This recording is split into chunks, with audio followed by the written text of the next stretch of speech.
Greetings, this is Arsmalik here. I am in a creative world that hopefully you will recognize. If you don't recognize it, go ahead and check out a video on my channel called MHC July 2015. You can actually check out any of those episodes, but episode 1 is the one I would check out. It is subject 312C. And I wanted to do this video because I got a couple comments and I thought I would do a video to explain them.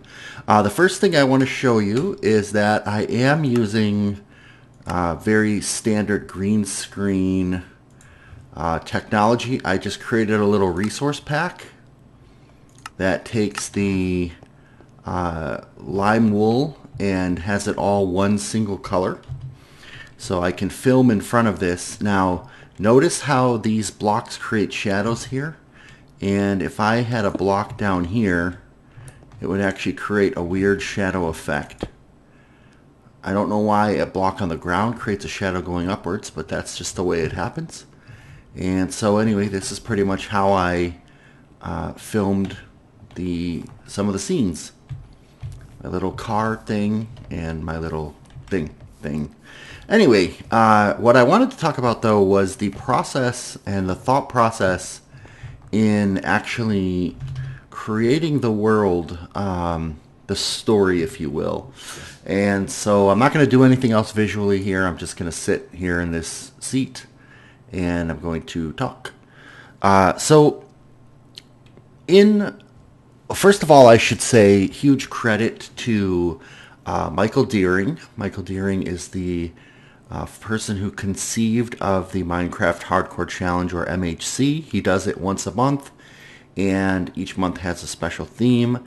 There are some standard rules like no sleeping in beds, no exploring the world outside of the game. You have to do everything in hardcore mode, some other things. And then each month is a special theme. This particular month, July, is Zombie Life. Now, Zombie Life, the title was actually announced, I think, at the end of the May MHC as one of 4 potential titles for July, and it was the most interesting one to me, but it was not chosen to be the theme until July. So anyway, in June, when it was chosen to be July, I started thinking, what did I want to do for Zombie Life? I had a feeling we were going to have to be zombies, and I thought, okay, how would my character become a zombie? He would get kidnapped from a town and then injected with the zombie virus. So I had the idea that I wanted to do a little bit of a cinematic intro. When Michael Deering, at the end of the June MHC, when he actually told us what the rules were going to be, basically in his announcement video, I started thinking, okay, we're going to have to start off in a hole, so we're like buried alive, okay? So the experiment thing definitely could make sense. Could only eat zombie flesh, like all the things that he said we would have to do. And one of the main restrictions is you can't mine or place or craft anything out of stone, or leather, which is pretty much chops off the entire tree of what you can do in Minecraft. And he has a rule that you have to stay in or very near a particular village. And so I'm thinking like, okay, everybody's videos are going to be very much the same. You're going to be stuck in the village. You're going to be scrambling for food. You really can't craft or build anything of interest because you're basically stuck with wood. And the whole season, like if people don't die right away, is going to be kind of boring because everyone's going to do the same thing. And I was kind of chatting with my friends Apidame and Felonius about some concept ideas. Should we do it multiplayer? Should we do it single player? Timing for me worked out that I'm going to have to do July single player, not multiplayer, but I will do another multiplayer season at some point. So the first thing I started filming, actually the first thing I filmed was this green screen stuff. So as you get into further and further episodes, you will see some other uses, other poses. I filmed all the green screen stuff before I filmed anything of the actual survival. and I started editing and messing around with the green screen, making sure it would work. And then a weekend went by, I think, if I remember correctly, or a week went by, and then I got to the next weekend, and I finished filming the scenes where I walked down the street. And by the way, I should say huge thank you to Felonious, Jagasmom, Bongotez, and CPM 4001, who created a custom adventure map for Minecraft called The Adventurers. That is the city that I used in the backdrop of episode 1.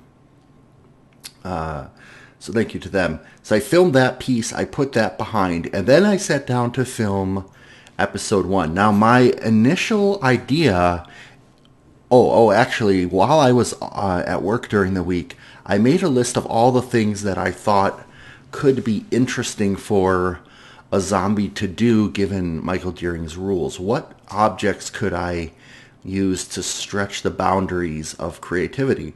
I will not give anything away. You'll have to watch more episodes to see some of the things on my list that I worked in the series. So in terms of was it all scripted, the intro was scripted, and then the idea that I want the zombie to, for example, come up out of the hole and figure out that he's not burning up in the sun, right? I want the zombie to get a sense of direction towards the village, and that he won't even bother attacking animals because he can't use some of their stuff. Like, I kind of knew the outline that some of the stuff would happen, but I didn't necessarily know what order the map would make me do things in, particularly because of the high reliance on food and safety and managing nighttime, things like that. So anyway, I have an idea of things that will happen, but I don't know what episode they'll happen in, what order. And I will tell you that as of right now, I have about 3 episodes filmed. I have parts of 4 episodes filmed, actually,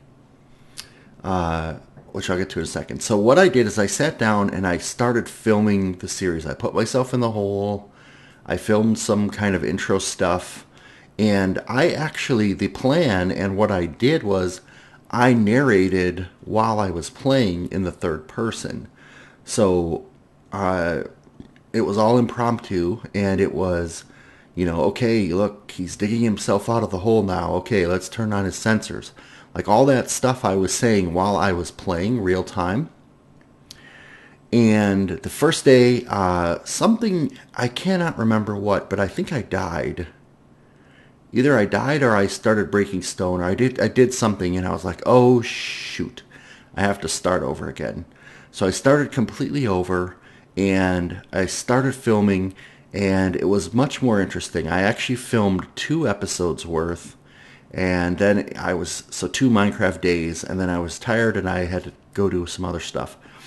So then I came back the next day, I put all the footage in my editor. I'm like, okay, I'm going to edit up these 2 episodes, and then I'll either film some more, or maybe I will film 2 episodes and then wait for comments, and then film 2 episodes after those comments so I can kind of make it more interactive. So I put the film in my editor and I started looking at it, and I was like, something's wrong. What's wrong here? I had my microphone on mute the whole time. So even though I narrated the entire episode real time, I didn't actually record myself. So then I had to play the episode and watch it while recording completely new narration over top of it and mix it in. So the answer to some of the questions in the comments of did I narrate it while I was playing or do it afterwards is both, at least for the first 2 episodes. So then I had those episodes, I put it all together, I rendered them out, I put the first 4 minutes up on my Patreon page as an exclusive for patrons to see before it was public. And then I decided, okay, you know what, this works pretty well. And I recorded a hook in the second episode, a call to action for commenters that I intend to work into the third episode. But looking at the calendar, it would be a little bit tight if I just tried to film the third episode and narrate it and get it out there in time to air in between the second and third. So what I did was I filmed the third and fourth episodes from a survival perspective with my mic on mute again. This time I didn't bother to narrate it. I just played, which was pretty nice. And then I have those all edited with the green screen stuff all edited. So all that's missing is my actual commentary narration of the third person perspective sitting in the lab watching. And so that I can't add until after you all comment on my episode 2. And I may continue in this vein, doing like 2 at a time and then putting them out this month. I'm going to try it. It's going to be kind of risky because if I miss a day of filming, then I will miss the deadline for the Monday, Friday episodes. So we'll see. I'm going to try it though. So each episode should have, or every other episode, the even numbered episode should have some kind of call to action for you to put in the comments, which will make it into the odd numbered episodes as some sort of reference. I'm going to try that. So that's pretty much what I wanted to explain. I have a heck of a lot of other stuff to talk about in this series. For example, I've watched the first episode of several other people who are competing in... I don't think it's actually competing this time around, but who are participating in this challenge. And I was super, absolutely thrilled to see how many of them were role-playing. Even if it was just the very beginning of like, why am I in a hole? How do I get to the village? And then their normal sort of narration style kicked in. But a lot of people started off role-playing, and people like Granny's Got Game did a fantastic job of narrating the entire episode. There are others who have done it as well. I might talk about those in other episodes. But Granny's Got Game, I was super proud of her. And it comes across really nice. Now, I have also heard that several people have dropped out of this challenge because they died too many times on the first day, etc. That's a shame to me. I hope I get to see their fail videos. I saw one of them. I think it was Jade LF's. If it wasn't, if I'm misremembering it, I really apologize. But basically, that is just a little vlog, a little bit of behind the scenes insight into the world of MHC for July 2015. See you next time.